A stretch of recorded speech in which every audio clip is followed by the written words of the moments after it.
સમાચારમાં આગળ વાત કરીએ તો અખિલ ભારતીય કોળી સમાજના અલગ અલગ 2 સંમેલનને લઈને ચાલી રહેલી ચર્ચાઓ વચ્ચે કોળી સમાજના 2 અગ્રણી નેતાઓ કુંવરજીભાઈ બાવળિયા અને હીરાભાઈ સોલંકી ગાંધીનગરમાં એક સાથે જોવા મળ્યા હતા.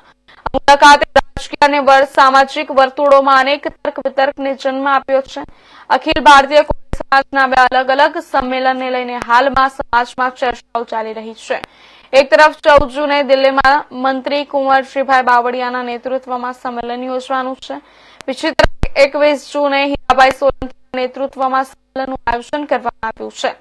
આ 2 સંમેલનોને લઈને સમાજમાં ચાલી રહેલી ચર્ચા વચ્ચે ગાંધીનગર ખાતે કુંવરજીભાઈ બાવળિયા અને હીરાભાઈ સોલંકી એક સાથે જોવા મળ્યા હતા.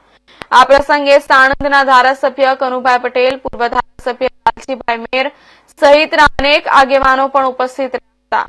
2 અલગ સંમેલન પહેલા થયેલી આ મુલાકાતને લઈને સમાજ અને રાજકીય વર્તુળોમાં અનેક પ્રકારની અટકળો અને ચર્ચાઓ શરૂ થઈ છે. જોકે આ મુલાકાત અંગે કોઈ સત્તાવાર નિવેદન સામે આવ્યું નથી. તેમ છતાં બંને નેતાઓને એક સાથે હાજરીએ સમાજમાં એકતાનો સંદેશ આપ્યો છે કે પછી કોઈ નવા રાજકીય સામાજિક સમીકરણોની શરૂઆત છે તે અંગે ચર્ચાઓ તેજ બની છે.